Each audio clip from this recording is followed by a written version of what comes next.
because I would like to start with hello. And we wanted to thank you all for joining us today for Spotlight Fund's first conversation about the role of women in philanthropy. We are honored to have Laura Vleugels here with us tonight, and I will have Allison introduce her further after this.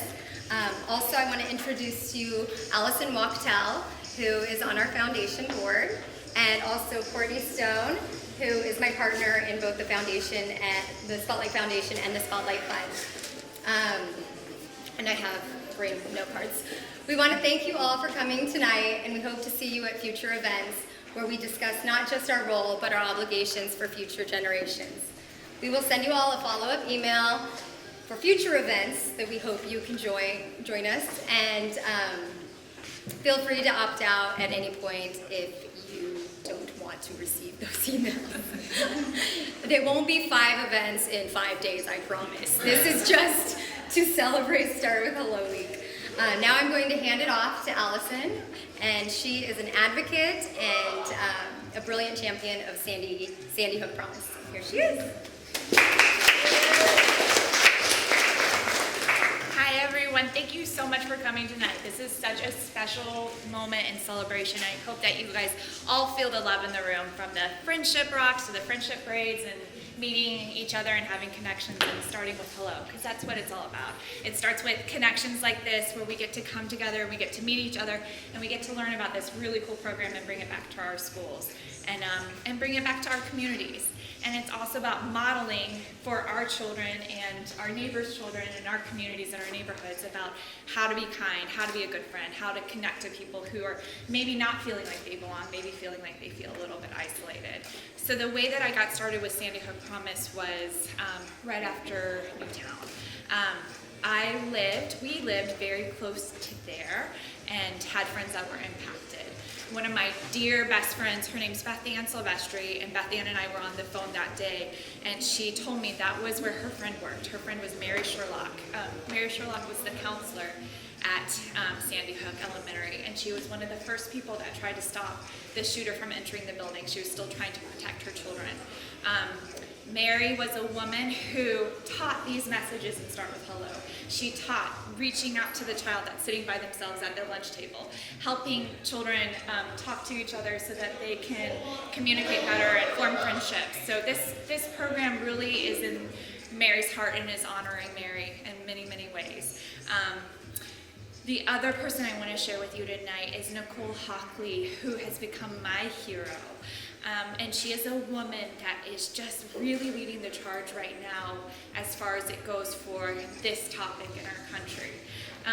Nicole Hockley had a 6-year-old son named Dylan Hockley, and he was a first grader. Dylan, she is using Sandy Hook Promise to honor him, and she is absolutely about the message of taking a tragedy and turning it into transformation. So she's relentless. She is constantly on airplanes. She is constantly in small group gatherings at a coffee shop, where she's met me at coffee shops and my husband at coffee shops. And she is just trying to grow this movement because she knows what's missing is education, the education piece. So what's great about Sandy Hook Promise is it's not political. It is absolutely going to the heart of the matter, which is protecting our schools and reaching out to these children. So there are several programs that Sandy Hook Promise does, and what's terrific for our community, for Greater San Diego, is Courtney and Jen helped create an amazing coming together of all these administrators in San Diego back in April, and one of the men was named Bob Mueller. Bob Mueller is, what's his title, you guys? Bob Mueller, the County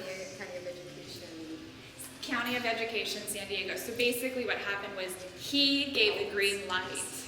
He gave the green light so that our schools can now adopt these programs. And the best part of these programs is they are free.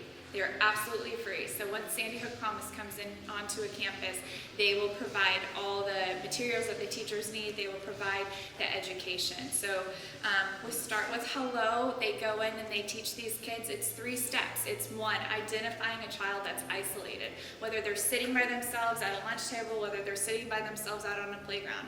You see them sitting by themselves, so what your next step is number 2. Step up and take that step of courage and say hello. It just starts with hello. And the third part of the Start with Hello program is teaching children how to do icebreakers, which in our current generation, all of our kids are kind of in technology and they're playing video games and they're more in a screen and they're kind of losing the art of conversation. So this program actually really does teach them how to strike up a conversation, how to keep a conversation going. And they give them those great examples, they role play with the kids, and then the kids take it and they really utilize it. So it's shown to decrease bullying, it's shown to increase connection and friendship and all these beautiful things. So tonight we are hoping that you might take one of these programs and you all make a difference. You're making a difference just by being here tonight, and we're hoping you can take a program and take it to your principal and just say, I learned about this. I'd love for you to hear about it. I think this is a powerful, beautiful, free thing. It's research-based, and then they can also go to the Sandy Hook Promise website. And this is just one of many programs that Sandy Hook Promise is doing, but we're featuring, it's a national campaign this week that's being featured. The last thing I want to share is today I called one of the people at Sandy Hook Promise. Her name's Betsy, and I said, Betsy, do you think Nicole would send us a quick video of just, her mission and her purpose and her journey? And Betsy said, I'm going to track her down. So she tracked her down at an airport, and there's a video that we have tonight that Nicole is shared with us to share with you, because she knows we're all gathering here tonight in the honor of Sandy Hook Promise and Start with Hello, and we're going to share that with you now. I'm sorry, I can't get the speaker to work, so you just have to listen. Gather in closer. It's kind of airport voice. Sandy Hook Promise, and I'm really sorry I couldn't be there with you tonight. I'm actually in the airport right now. I'm about to fly down to Parkland, and then I'm going up to visit some of the schools, some of the 12,000 schools. Great, try again.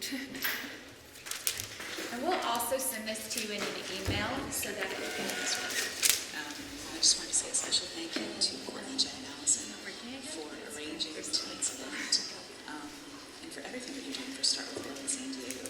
It really means to me that you're taking these extra steps and efforts, and for everyone who's attending tonight, I hope you have a wonderful night, and please know that all of your support really helps us to deliver all the activities and all the programs to this school, because we don't charge for anything that we do. So it is purely through donations from generous people like you that we're able to continue to work the way that we do and to help the kids that we help and save lives. So thank you for being part of this mission and sharing that message. And I hope you have a fantastic evening.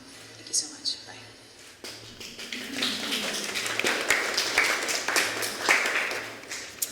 I want to now introduce you to Laura Vleugels. She started her career by providing direct clinical services to school children, seeing kids ranging from preschool age all the way up to students at UCSD. She transitioned to the county when she provided consultation services for the school districts for youth with high-level mental health needs. She has worked in children's psychiatric emergency units, the juvenile detention facilities, and has been a consultant to child welfare services. She presently serves as a supervising child and adolescent psychiatrist for the County of San Diego. In that role, she provides clinical oversight to the public system of care and helps to develop new programs for disadvantaged youth in our community. She sits on the Children's System of Care Council, the Child Fatality Review Team, and our local school assessment team, among many other things. If you check out this month in the San Diego Magazine, the Top Doctor edition, you will find that she was named one of San Diego's top child and adolescent psychiatrists for the 5th year in a row. So please help me welcome Laura.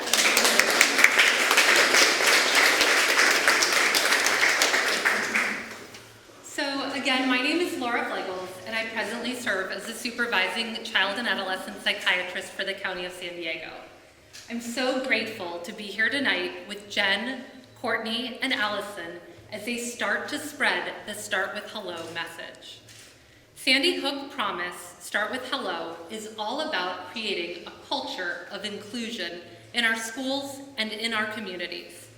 It enables kids to make a difference by simply saying hello. It is that small but powerful act that can be the beginning of an end to social isolation. So let's start a dialogue tonight about social isolation. I want you all to think about a time when you felt left out, lonely, excluded, invisible, isolated, or ignored. Now imagine being a child and feeling that way at school, and a place that you have to go to day after day after day. It's not at all surprising that kids who are socially isolated are more depressed, experience more suicidal thoughts, struggle academically, and experience bullying at higher rates than their socially connected peers. Social isolation has been identified as a growing epidemic in our country and in our schools. Most kids muddle through, but as a child psychiatrist, I see the kids who suffer profoundly. I want to share a couple of stories with you tonight. And the first one is about 15-year-old Andy, who grew up on the East Coast. His parents divorced just before his freshman year of high school, and his mom and brother stayed on the East Coast, but Andy moved out west with his dad. He started his freshman year, but never really found himself fitting in. He was a small, skinny kid, and kids at school called him anorexic. He was pale, and kids called him an albino. He became increasingly despondent going to school in that environment each and every day, until one morning he woke up, went into his dad's drawer, secured his dad's .22 caliber revolver, and brought it to school with him in his backpack. By the end of the day, he had shot and killed 2 of his classmates and wounded 13 more individuals. The second story I'll share is about an 18-year-old boy named Jason. And Jason also never had it easy. His dad was an alcoholic, his parents fought all the time. He didn't find any respite at school either. He was a loner and really didn't do well academically.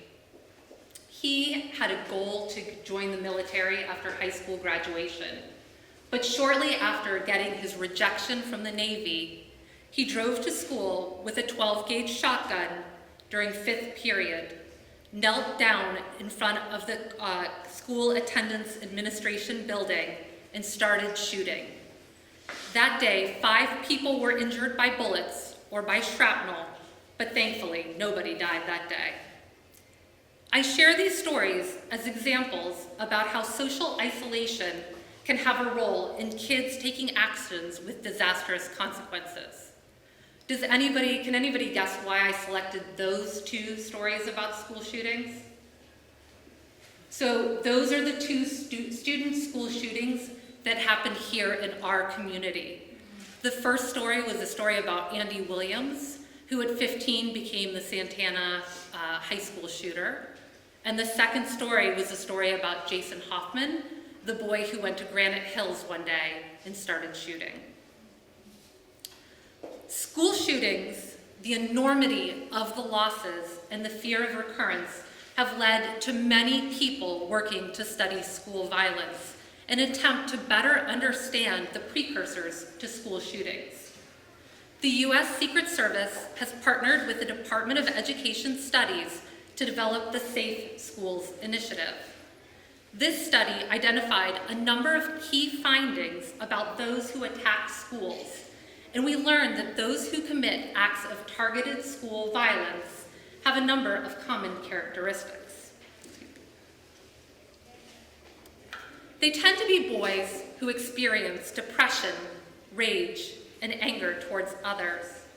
They tend to be outcasts in society and have trouble with friendships. These are kids who are not functioning well, not at home, not at school, not with their friends, and not in their communities. They are kids who suffer from social isolation. Tonight, it's Sandy Hook Promise that brings us here together, an organization born from a devastating tragedy in which a 20-year-old shot and killed 20 first-grade students and 6 adult staff members at Sandy Hook Elementary School. If social isolation was a risk factor for school shootings only, it would be important for us to all be here tonight having a conversation about it.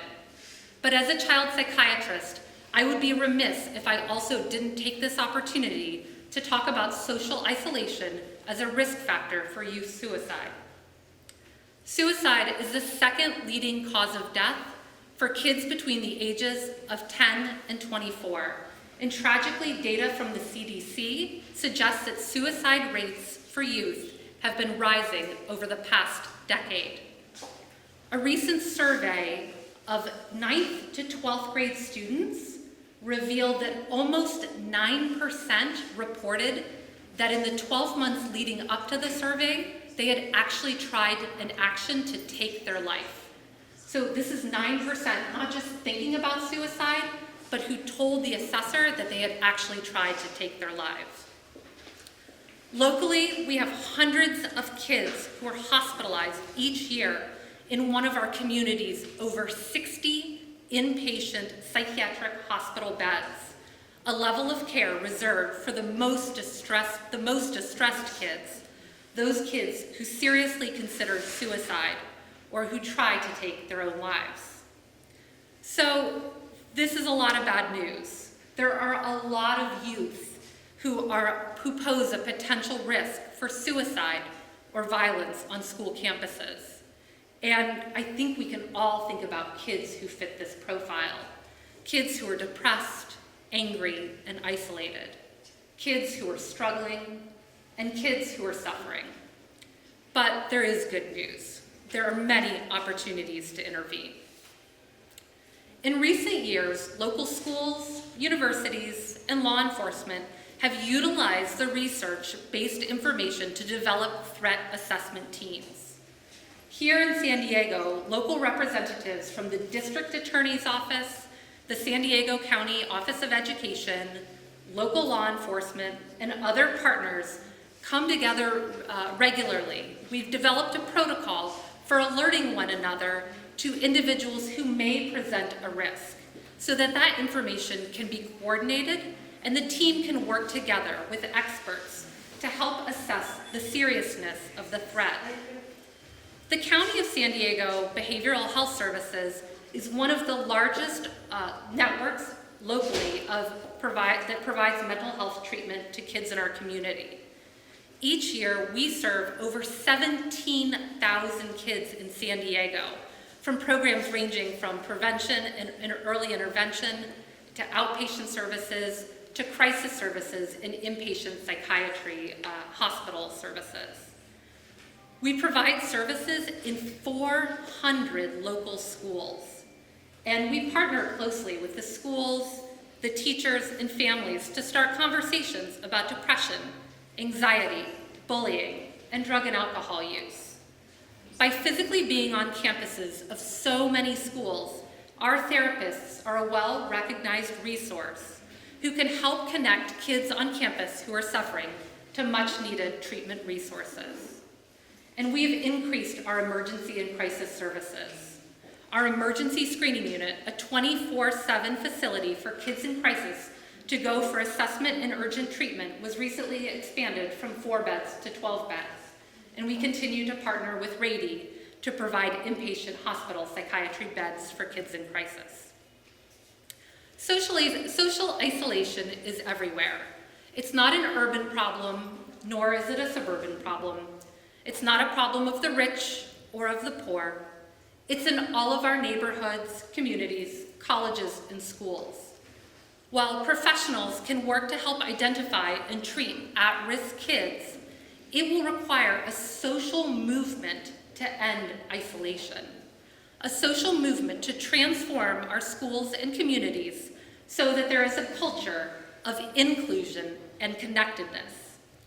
By being here tonight, you are a part of that movement. Jen, Courtney, and Allison are helping us all learn more about Sandy Hook Promise. We are learning that we all have the ability to show our kids how small actions of kindness can go a long way towards helping others, and in turn can create lasting change.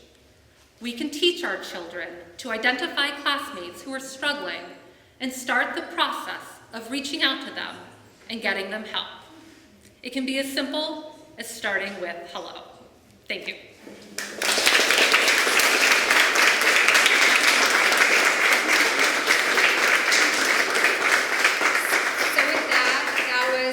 Hard conversation, but hopefully we will take this start with hello message and bring it to our community, and it will blossom from there, and people will be kind and happy, and our children will be taken care of and taking care of each other. So thank you all for coming, and now have a glass of wine, socialize. So thank you.